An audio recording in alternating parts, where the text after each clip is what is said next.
Morning বিচে ঘোরার হালকা আমেজের পর হালকা টিফিন করে বকখালি বাসস্ট্যান্ডের পাশ থেকে একটি টোটো ভাড়া করে চললাম আজকের প্রথম সাইট ট্যুর হেনরি আইল্যান্ডের পথে। এই হেনরি আইল্যান্ড প্রাকৃতিক ম্যানগ্রোভ অরণ্য ও তার জীববৈচিত্র্যের জন্য বিখ্যাত। হেনরি আইল্যান্ডে আপনি থাকার হোটেলও পেয়ে যাবেন। হোটেল, ট্রান্সপোর্ট সব কিছু জানতে অবশ্যই এই ভিডিওর ডেসক্রিপশন বক্স দেখুন। বকখালি সি বিচে সমুদ্রের দিকে মুখ করে দাঁড়ালে বাম দিক থেকে যে অঞ্চলগুলি ডান দিক পর্যন্ত পাবেন তা হলো Henry island, Frederick island, Bakkhali sea beach, Fraserganj sea beach, Kargil sea beach. প্রায় 100 বছর আগে এক ব্রিটিশ সার্ভেয়ার হেনরি এই দ্বীপের জরিপ করেছিলেন বলেই তার নামানুসারে এই অঞ্চলের নামকরণ করা হয়েছে হেনরি আইল্যান্ড।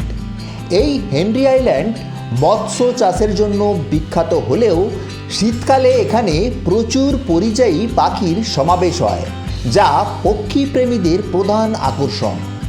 এছাড়া বকখালির কাছে বঙ্গোপসাগরের তীরে অবস্থিত এই শান্ত নির্জন সৈকত পর্যটকদের কাছে বেশ জনপ্রিয়। বকখালি থেকে এই হেনরি আইল্যান্ডের দূরত্ব প্রায় 6 থেকে 7 কিলোমিটার বাই রোড।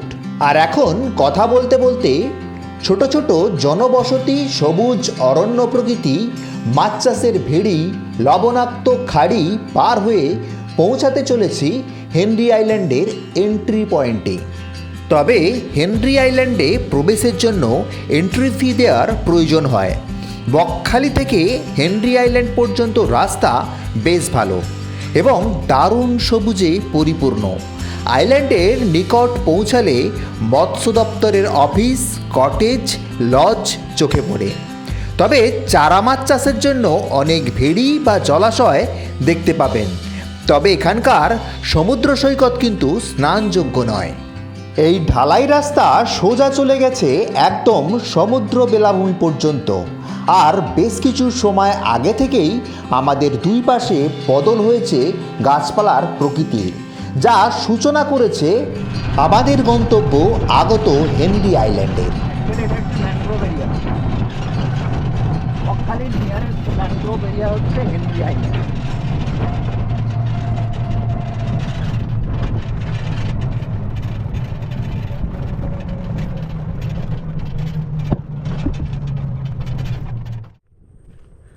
আমরা এখন চলেছি হেনরি আইল্যান্ডের পথে, মানে হেনরি আইল্যান্ডে চলে এসেছি টোটো করে। যে রাস্তাটা দেখলেন ওটা তো হেনরি আইল্যান্ডে এলাম। এই মানে এখন আমরা হেনরি আইল্যান্ডের ওপরে চলেছি। আর দুপাশে কিন্তু গাছগাছালি রয়েছে প্রচুর। অ্যাকচুয়ালি হেনরি আইল্যান্ড হচ্ছে mangrove area nearest to Bakkhali. এখন এই ম্যানগ্রোভ এরিয়াটা দেখুন, আমি দেখাচ্ছি আপনাদের এবার অরিজিনালি ম্যানগ্রোভ কেন বলছি। এই রাস্তাটা চলে গেছে আর দুপাশে দেখুন এই যে পুরো বাদা এরিয়া, মানে এই জায়গায় যে গাছগুলো হয়ে রয়েছে, এই জায়গায় যে গাছগুলো হয়ে রয়েছে এগুলো কিন্তু ম্যানগ্রোভ অরণ্য, মানে এখানে নোনা জল ঢুকে যায়। এই যে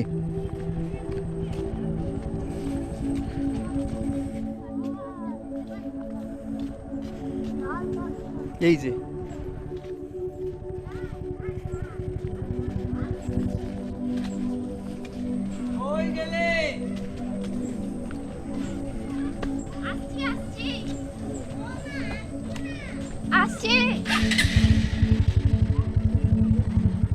এই দেখুন, কেন ম্যানগ্রোভ বলছি বুঝতে পারবেন। দেখুন এই যে ক্যারেক্টারটা, এটা হচ্ছে ম্যানগ্রোভের ক্যারেক্টার। এই যে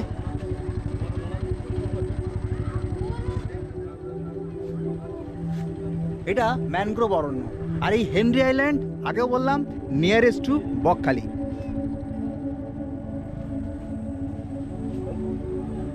এটা হলো হেনরি আইল্যান্ডের কাঠের পোল।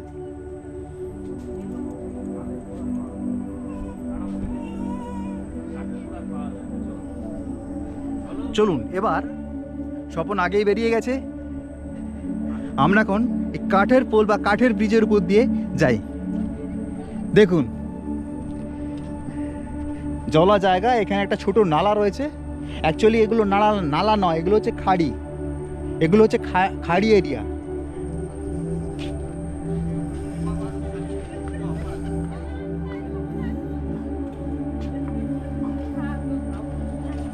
ম্যানগ্রোভ অরণ্যের জন্য, ম্যানগ্রোভ গাছপালার জন্যই এই অঞ্চলটা বিখ্যাত, হেনরি আইল্যান্ড।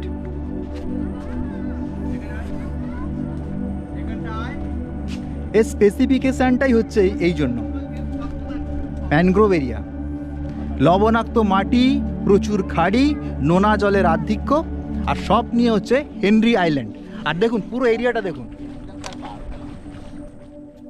পুরো এরিয়াটা দেখুন কি ডেন্স অরণ্য। এই অরণ্য বা গাছপালাগুলো কিন্তু ম্যানগ্রোভ অরণ্য।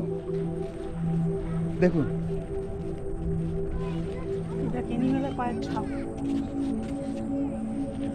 এটা কিন্তু ম্যানগ্রোভ অরণ্য। মানে সুন্দরবনে যেসব গাছপালা আপনারা দেখতে পান তার ম্যাক্সিমামটাই, বেশিরভাগটাই আপনারা কিন্তু এই অঞ্চলে পাবেন। এখানে পাবেন সুন্দরী গাছ, শ্বাসমূল, যেগুলো আপনারা দেখতে পাচ্ছেন এই যে জলের উপরে মাথা জাগিয়ে আছে, শ্বাসমূল।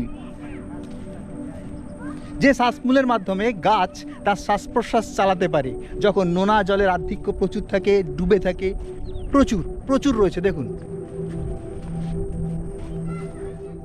জায়গাটা কিন্তু ভীষণই ভালো। মানে আপনারা যখন আসবেন এই বকখালি ট্যুরে, সাইড ট্যুরের মধ্যে আমি যত জায়গা বলবো তার মধ্যে হেনরি আইল্যান্ড কিন্তু অন্যতম।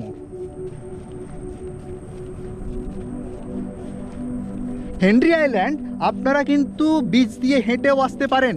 সমস্যাটা হচ্ছে মাঝখানে একটা খাল বা খাড়ি ড্রেন করেছে সমুদ্রে, যার জন্য কিন্তু স্ট্রেট আসা যাবে না, আপনাকে টোটো বা অটোর হেল্প নিতে হবে।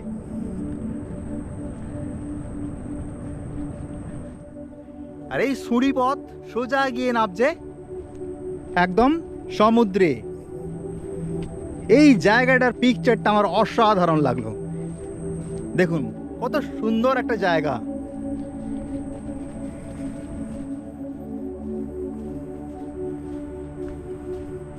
তবে আমি জনমানুষদের বলবো যারা এখানে আসছেন এইভাবে জায়গাকে নোংরা করবেন না। এই যে দেখুন তো নেচারকে এত নোংরা করলে আমরা এগুলো তো মানে এগুলো সমুদ্র তুলে দিয়েছে এখানে, এগুলো মানুষ ফেলেও গেছে, অনেক প্রচুর ফেলে গেছে এখানে।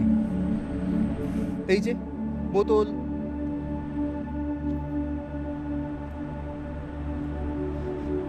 খুব সুন্দর একটা বিচ, যে বিচটা আমরা এলাম হেনরি আইল্যান্ডের মধ্য দিয়ে এবং আমরা সমুদ্রের পাশে মানে বে অফ বেঙ্গল এ পৌঁছে গেছি।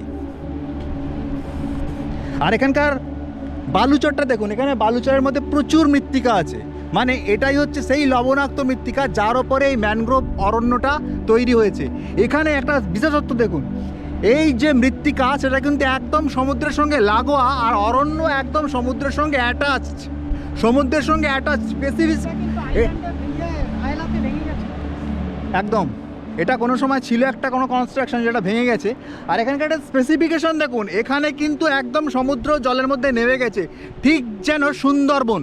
এটার কারণ হচ্ছে এখানকার লবণাক্ত মাটি, আর এই মাটিটাই কিন্তু সমুদ্রের সঙ্গে অ্যাটাচড, যার কারণে এই অরণ্য সমুদ্রকে একদম নেমে গেছে। মানে সমুদ্রে যখন জোয়ার থাকে, জল থাকে, এখানে জল থাকে এই অরণ্যের সঙ্গে অ্যাটাচড। আর এটা হলো হেনরি আইল্যান্ড। আর হেনরি আইল্যান্ডের আমরা এখন কিনারে দাঁড়িয়ে আছি সমুদ্রের, আর দেখতে পাচ্ছি প্রচুর গাছপালা, যেগুলো হচ্ছে ম্যানগ্রোভ এরিয়ার গাছপালা। আমরা দুইজন মানে আমি এবং আমার বন্ধু স্বপন, আমরা এখন দাঁড়িয়ে আছি হেনরি আইল্যান্ডের একদম কিনারে, যার পাশে রয়েছে বঙ্গোপসাগর। এই যে বঙ্গোপসাগর এখন উত্তাল হয়ে আছে, আর তার পাশে হেনরি আইল্যান্ড, এই হেনরি আইল্যান্ডের অরণ্য। আপনাদের এবার আরও স্পেসিফিক করে কিছু জিনিস দেখাই, দেখতে থাকুন।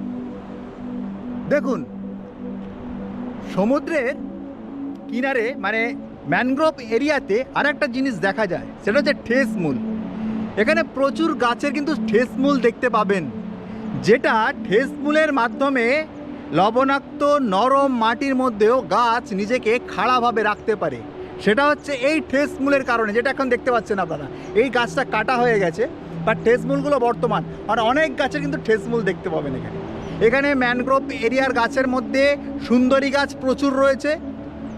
এখানে দেখতে পেলেন শ্বাসমূল এবং ঠেসমূল, দুটো স্পেসিফিক জিনিস যেটা ম্যানগ্রোভ এরিয়াতে দেখা যায়, কিন্তু দেখতে পেলেন সেটা। আর প্রচুর প্রজাতির কাঁকড়া রয়েছে, আমি একটা দেখতে পাচ্ছি বাট ক্যামেরাতে আসার কথা নয়। এটাই সেই বিখ্যাত হেনরি আইল্যান্ড, পাশে বঙ্গোপসাগর। আকাশটা দেখছেন কত সুন্দর, পাশে পেঁজা তুলোর মতো মেঘ, নীল আকাশ, সুন্দর একটা রৌদ্রকরোজ্জ্বল ওয়েদার আবহাওয়া রয়েছে, তার সঙ্গে নীল সমুদ্র আর বঙ্গোপসাগরের তীরে ম্যানগ্রোভ এরিয়া। আমি এখন হেনরি আইল্যান্ডে অবস্থান করছি, আর এই হেনরি আইল্যান্ডের সেই ঠেসমূলি গাছ। আমি যে জায়গা দিয়ে হেঁটে যাচ্ছি এটা আপনার মনে হচ্ছে বালুকা বেলা, অ্যাকচুয়ালি তা নয়। এখানে এখন জোয়ারের জল নেই, কিন্তু এটা এঁটেল মাটি, অত্যন্ত হার্ডি ভেজা মাটি, কিন্তু আমার পা একটুও দাবছে না, দেখুন একটুকু দাবছে না। আমি কিন্তু অনেকটা হেঁটে চলে এসেছি, ওই যে স্বপন দাঁড়িয়ে রয়েছে ওখানে। আমি এতটা হেঁটে এসেছি, কিন্তু এতটাই শক্ত এঁটেল মাটি, ভেজা হওয়া সত্ত্বেও আমার কিন্তু পা দাবছে না।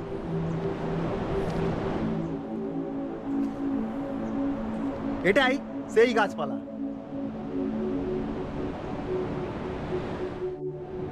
এখন আমরা হেনরি আইল্যান্ডে দাঁড়িয়ে আছি, আর এখানে ম্যানগ্রোভ এরিয়া আপনাদের সমস্ত কিছু দেখালাম সুন্দরী গাছ, শ্বাসমূল, ঠেসমূল, আরও অনেক কিছু।